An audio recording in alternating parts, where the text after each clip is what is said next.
Hello students, welcome to my channel. Solve करेंगे 13.3 का question number 4। Question में situation है कि एक कुआं खोदा गया जिससे निकली हुई मिट्टी से इस कुएं के चारों तरफ एक एम्बैंकमेंट तैयार की गई।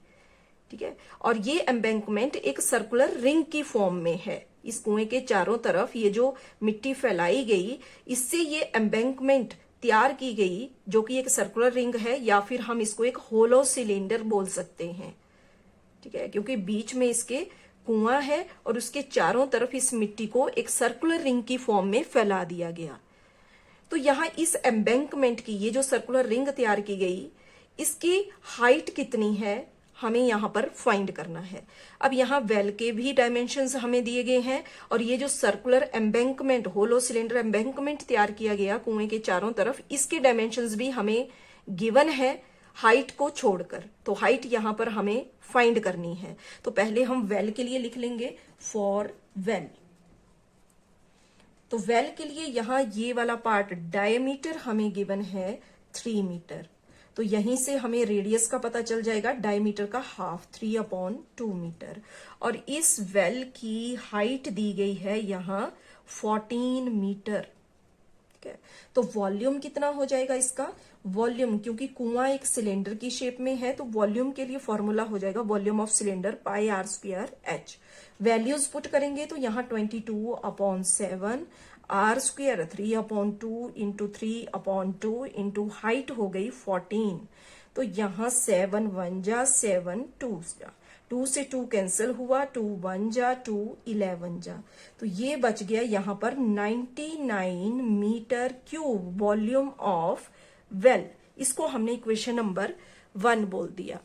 आगे है ये जो सर्कुलर रिंग तैयार की गई, इसकी विड्थ हमें यहां पर दी गई है। तो यहां फॉर एम्बैंकमेंट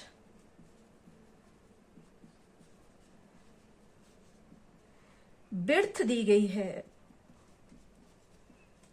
4 मीटर, यानी कि इस रिंग का ये वाला पार्ट हमें दिया गया है 4 मीटर विड्थ। ठीक है, तो ये रिंग जो तैयार किया गया, ये इस कुएं के चारों तरफ तैयार किया गया। तो यहां पर रेडियस 2 हो जाएंगे। एक तो हो जाएगा जो कुएं का रेडियस है, ये अंदर वाला पार्ट। ठीक है, तो इसको हम बोल देंगे इंटरनल रेडियस, और यहां से लेके पूरा यहां बाहर तक ये कहलाएगा आउटर रेडियस। तो विड्थ 4 मीटर है, तो इसका इंटरनल रेडियस, तो 2 रेडियस है, उसके इंटरनल रेडियस के लिए हम यहां R1 बोल देंगे। तो वो तो वही रहेगा जो कुएं का है। तो कुएं का है 3/2, यानी कि ये वाला पार्ट इतना। तो ये यहां पर हो गया एम्बैंकमेंट के लिए internal radius, that is 3/2 metre. अब आउटर रेडियस, तो आउटर रेडियस में R2 जिसको बोलेंगे, उसमें आ जाएगा internal radius R1 plus width of embankment, इनकी ये वाला पार्ट, इतनी तो इसकी विड्थ है।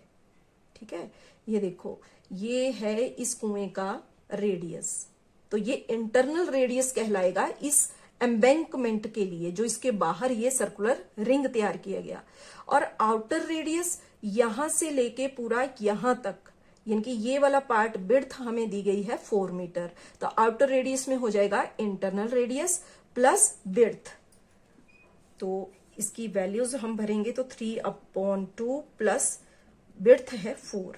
इसको आगे सॉल्व करेंगे तो 2 और 1 का एलसीएम लिया 2, 3 ऊपर आ गया, प्लस 2 को 1 से डिवाइड किया 2, 4 जा 8, यहां हो गया 11/2 मीटर आ गया इसका आउटर रेडियस। ठीक है, तो यहां एम्बैंकमेंट के रेडियस 2 है, तो वॉल्यूम भी 2 होंगे। तो जब इंटरनल रेडियस को हम लेंगे तो वॉल्यूम हो जाएगा एम्बैंकमेंट का πr1²h। ठीक है, और जब आउटर रेडियस को लेंगे तो वॉल्यूम हो जाएगा πr2²h। तो इस तरह से यहां पर 2 वॉल्यूम हमारे पास बन गए। फॉर्मूला यहां सिलेंडर का ही लगेगा, क्योंकि वो एक सिलेंड्रिकल शेप में जो वेल है उसके चारों तरफ वो सर्कुलर रिंग तैयार किया गया है, तो वो एम्बैंकमेंट जो होगी वो भी एक होलो सिलेंडर की फॉर्म में होगी। तो यहाँ पर एम्बैंकमेंट के लिए जो इंटरनल रेडियस और आउटर रेडियस के लिए फॉर्मूलाज लगेंगे वो भी सिलेंडर के ही लगेंगे, लेकिन इसमें रेडियस 2 होने की वजह से एक हो गया पाई r1² h और दूसरा आउटर रेडियस के लिए हो गया पाई r2² h। ठीक है, तो अब हम फाइनली वॉल्यूम ऑफ एम्बैंकमेंट, यहां पर अगर हम फाइंड करें वॉल्यूम ऑफ एम्बैंकमेंट, तो उसमें हमें करना पड़ेगा वॉल्यूम ऑफ आउटर रेडियस, ठीक है, volume of embankment with outer radius that is pi r2² h minus pi r1² h, यानी कि हमने आउटर रेडियस के साथ जो वॉल्यूम बना उसको माइनस कर देना है volume of embankment with internal radius. ठीक है, इतना करने के बाद यहां पर जो कॉमन है उसको कॉमन निकालेंगे, तो देखो पाई दोनों में है कॉमन आ गया, h भी दोनों में है कॉमन आ गया। अब ब्रैकेट में रह जाएगा यहाँ r2² माइनस r1²। ठीक है, तो यहां वैल्यूज पुट करेंगे, तो पाई के लिए तो 22/7। ठीक है, और h हमें फाइंड करना है तो उसको हमने एज इट इज यहां हाइट ऑफ एम्बैंकमेंट के लिए हम लेट हाइट हमें फाइंड करनी है, तो लेट हाइट ऑफ एम्बैंकमेंट हम कर लेंगे h मीटर, तो 22/7 इंटू h और r2², तो r2 है हमारे पास यहाँ 11/2 स्क्वायर में है, तो यहाँ बिग ब्रैकेट लगाते हैं और इसके अंदर होल स्क्वायर में कर दिया हमने 11/2 माइनस r1, तो r1 है 3/2 स्क्वायर और बिग ब्रैकेट क्लोज।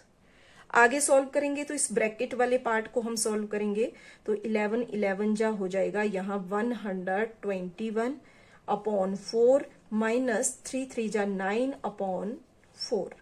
बाकी ये वाला पार्ट तो एज इट इज इसके साथ आ जाएगा।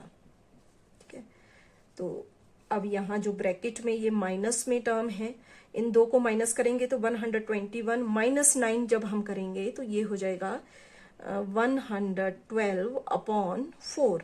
बाकी ब्रैकेट के अंदर का हमने माइनस करके ये ला दिया और इनको हमने एज इट इज यहां लिख देना है 22/7 इंटू h इंटू 112/4। अब यहां पर जो कट हो रहा है उसको कट कर लेंगे, 2 जा 2 11 जा, और इसके बाद यहाँ ये 7 से कट हो जाएगा, 7 1 जा 4 7 6 जा।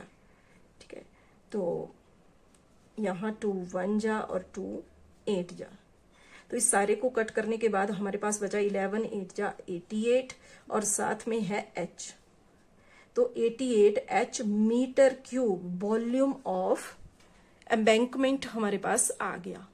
ठीक है, तो वॉल्यूम तो आ गया, लेकिन यहां पर h जो कि हम हाइट है एम्बैंकमेंट की वो अभी हमें फाइंड करनी है, तो इसको हम बोल देते हैं, ये जो वॉल्यूम ऑफ एम्बैंकमेंट आया इक्वेशन नंबर 2। इक्वेशन नंबर 1 हमने बोला था वॉल्यूम ऑफ वेल को।